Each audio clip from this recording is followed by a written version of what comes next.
Shoppers, it is morning. It is 20 to 12 Australian Eastern Daylight Saving Time. Live chat. This will be a long one. There's a lot going on. Not all good. So live chat from Nimitabel, Nimmitabel. Last night's little live chat, we ended up chatting to a person in Minneapolis. Was it Minneapolis or over near Wisconsin? It's raining, cloudy, it's a bit chilly. Got my best hoodie on. It's nearly the last day of March, 30th of March, 2025. And there's a bit to catch up on. I've got some paperwork I'm going to read to you in a moment. So let's address the rumours in no particular order. Have I yet ascended to the lofty heights of the Monaro's biggest criminal? I keep trying. I must be getting close. I'm slipperier than Houdini, though, apparently. They can't ever get me. Because I'm not doing anything wrong. What I am doing is holding the shitheads to account. So they want to try and make out that I'm a criminal. And make out that I'm a baddie. Where I'm actually standing for the community. So if any new shoppers, I'm a councillor on the local council. You don't get that out of your cornflakes packet or a lucky dip. You have to be elected by the people. You have to stand up and face the people. And I've done that for a long time now. Just like I fronted many courts, Nicole overall. And I will make an account of myself. Just tell the truth. And walk out the court innocent. Not guilty. Charges withdrawn. But that's not very helpful to their narrative. So you get Ben Boredom on the radio who wants to shit talk me. He's a little bit infatuated. And you wonder why. So overseas guests, it's just a radio show based out of Sydney, and it's rebroadcast around the country. In nearly every country radio show, they will play the Ben Boredom radio show between 9 and 12 or 7 and 9:30, whatever. I don't even know. I don't really care. Do I take LSD? Don't need to. Monaro is trippy enough without drugs, mate. It's a weird place, the Monaro. So we call it the Monaro Zone. And it defies explanation a lot of the time. G'day from Montreal, Canada. Well, you'll just be hitting spring and starting to warm up. Canada would be a nice place to be. But get rid of the lefty wokeism like we're trying to do here in Australia, and let's make Canada great again, make Australia great again. Back to a more centralist, egalitarian, have-a-go country. Hi from New York. Storm tonight.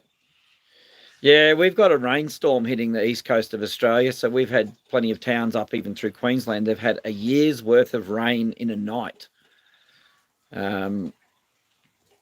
It's a pretty funny time. Australia is, as Dorothy McKellar said, one of our early poets, land of sweeping plains. We always get it wrong. Even our Prime Minister got it wrong, so I better not quote it. But from harsh droughts to flooding rains, and that's what we get. That's how it works. Everything's a cycle. Ireland!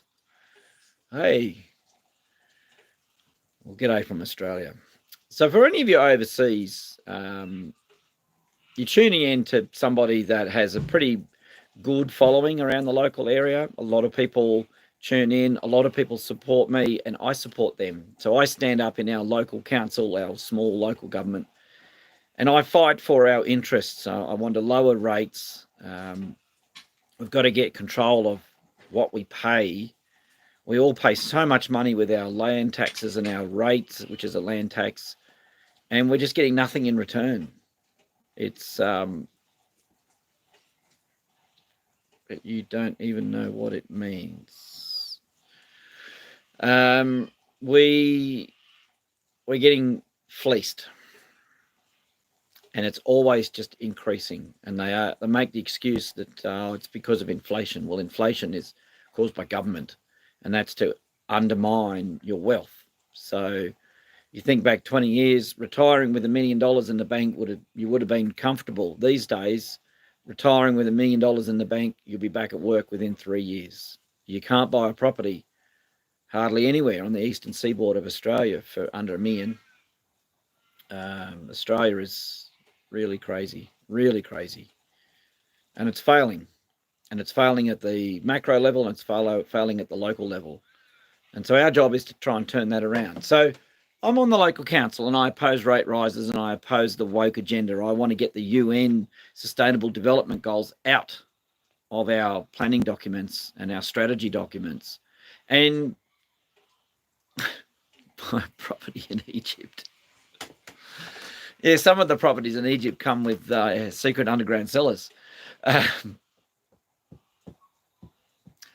So we want to get control of our area. And because I'm becoming more successful in that and have built a much bigger following and a big audience, and people are tuning in from all around the country, and not just these international people jumping in today, but yeah, the USA is failing fast. I'm really worried about the US. We've got to fight back at the local level. So I think a lot of people realised through the COVID silliness that what the government told us was bullshit, and that we've fought back now, and we don't fall for the narrative as easily. But the fact that so many fell for the narrative in 2020 is the concern. I didn't. I never accept anything from the government that's free. It's a default setting. A bottle of water for $6. Holy shit. I mean, if I put my hand out, it's raining and water falls from the sky. We're being taken down the wrong direction by an agenda. And it's only when we come together, we're stronger together, and I've said this for a long time. And now, because I've curated a following and I've been working at it for a long time, and a lot of people talk to me, I get a lot of phone calls, I help people constantly. I get caught up with helping people, and it sometimes bites me on the ass, and that's exactly what happened this week, and I'll get to that in a minute. It's not a good story. It's getting harder to tell good stories these days, and that's a point of concern. A couple of characters in character. Rocky Harvey, he's got this stupid mustache. He's a bloke that likes to be seen, likes to be noticed. He's got nothing to offer, but he wants to be seen. It's a look at me. He's a short man. He's an angry man. He cut the head off a dead horse, and he chucked it in the foyer of a cafe in Jindabyne in a protest. And he thinks he's a somebody, but he's not. And he's attacking me every which way he wants. When I just put the record up about him, he bought a business off some friends of mine. He borrowed money off them to pay for the business, and he hasn't paid them. And I say that he's got no credibility. He got all puffy about it. And he went quiet.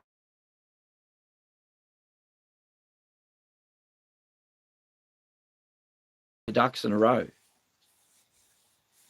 And so, Rocky, I keep telling you, just pull your head in, mate. You've got nothing to contribute. You didn't run in the election.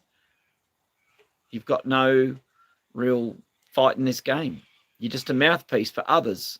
So we had the Snowy Monaro Business Awards held on Friday night. And I bought a table, 10 tickets, $135 a ticket. I bought 10 tickets, and I was shouting a whole bunch of my friends to go, because various friends of mine don't have a spare $135.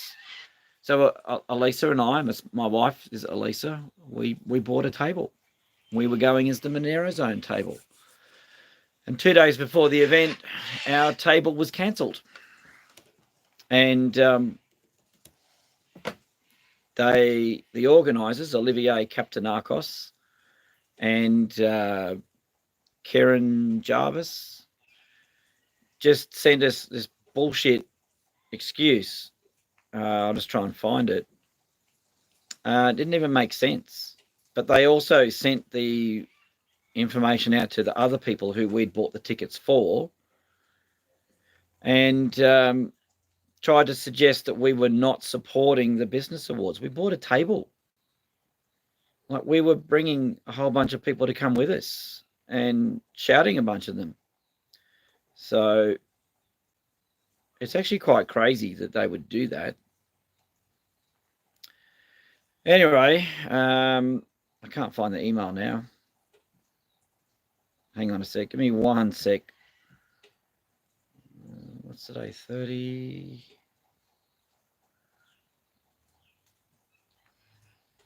Where was it? Okay, Daddy. Organising committee. Update regarding your attendance at Snowy Monaro Business Awards. Dear Andrew Thaler, we hope this message finds you well. The Snowy Monaro Business Awards aim to recognise and celebrate the outstanding contributions of local businesses in our community. Therefore, we have decided to refund your ticket purchase and kindly request that you do not attend the event. Additionally, we will extend the option for other attendees at your table to apply for a refund if they wish. Thank you for your understanding, and we appreciate your continued support of the Monaro community.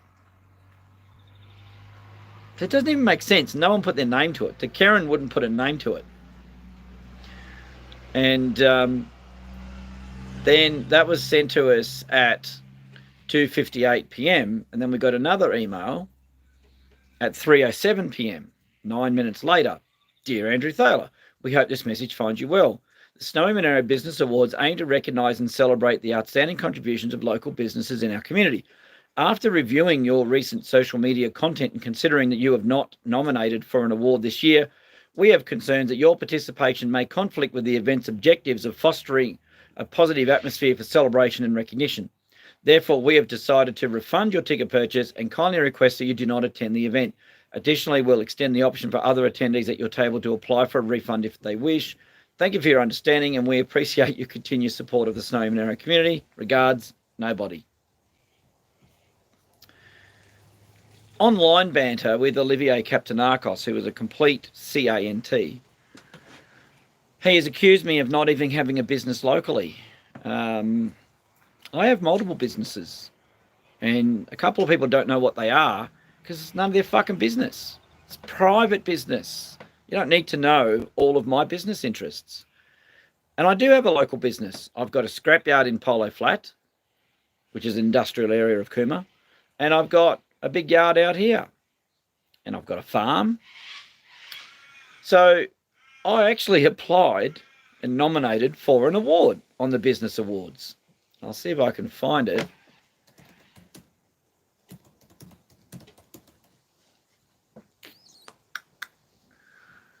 Your Snowy Monaro Business Awards security code, your answers, voting poll. Here's a copy of your answers. Oops, I forgot to turn the internet on. I actually nominated for an award. I can't remember which one it is now, so I need to look it up. Oh, that's the Survey Monkey. I had phone calls this morning, so I didn't get properly organised for this chat. I figure I'll just do it while we're going. These are the answers of which when I did the popular voting. So ignore that. Let's go back to the email. Business Awards, credits here, Snowy Business Awards, your answers, update, attendance. Anyway, I did actually nominate for a business award. It's in there somewhere. Can't find it now. They always come with different weird things, but Business Award security code.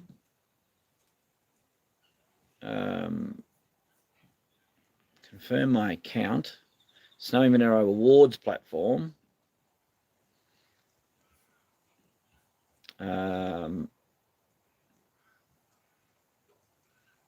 Anyway, doesn't matter. I nominated for the Diversity and Inclusive Employer Award or some shit because we have quite a few employees where English is not their first language. There's a lot of comments here. Yep, Steve Irwin was killed by a stingray.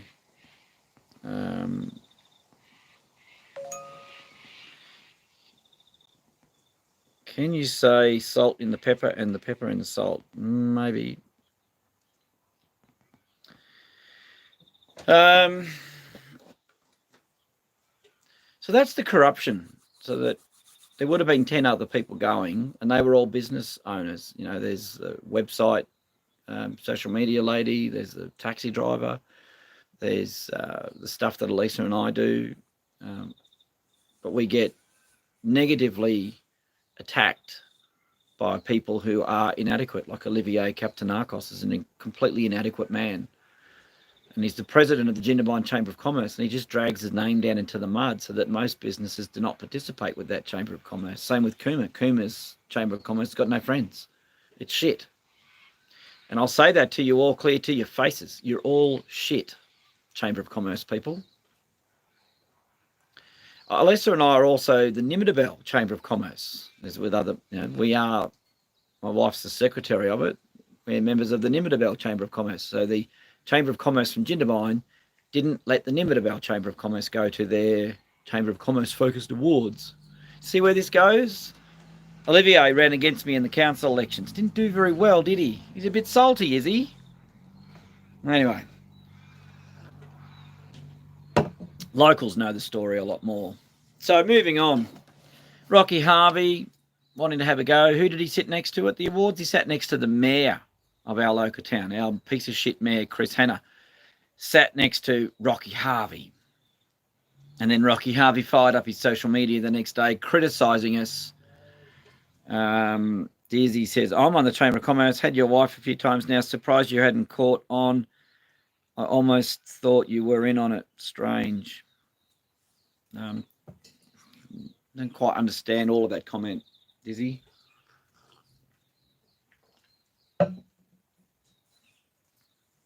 You're heading off. It's my other half. She won't come on camera.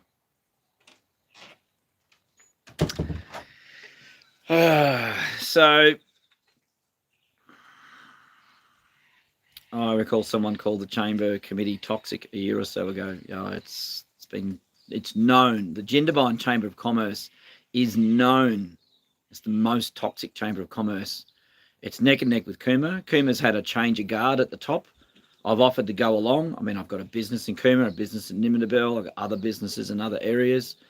I'm on the bloody council. You'd think the Chamber of Commerce would be happy for a councillor to be a member and come to their meetings. No. They're too stupid. They are. Cooma, so much stupid. I'm just done with being polite with all this shit fuckery that goes on.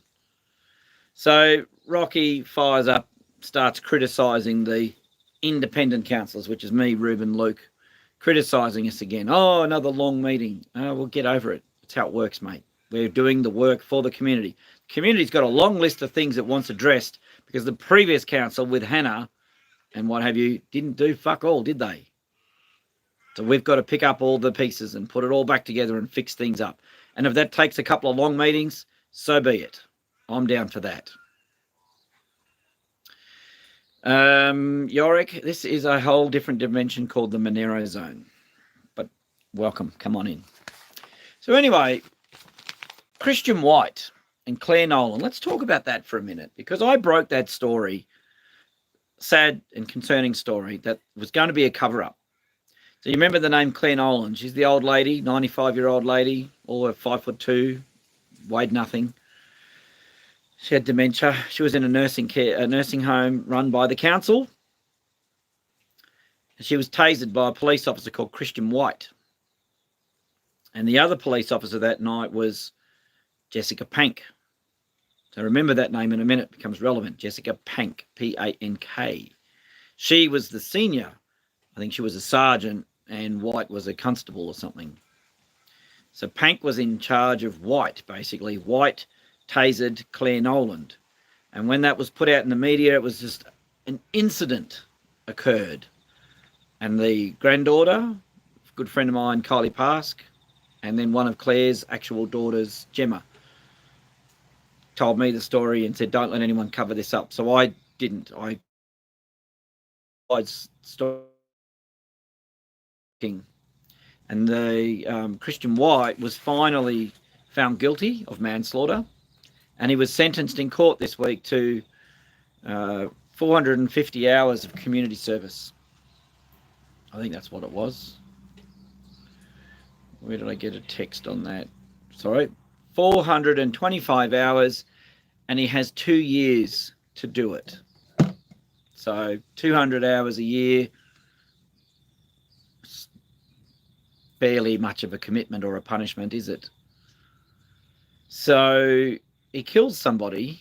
He's a copper in a uniform, and he gets 425 hours of community service to be served over 2 years.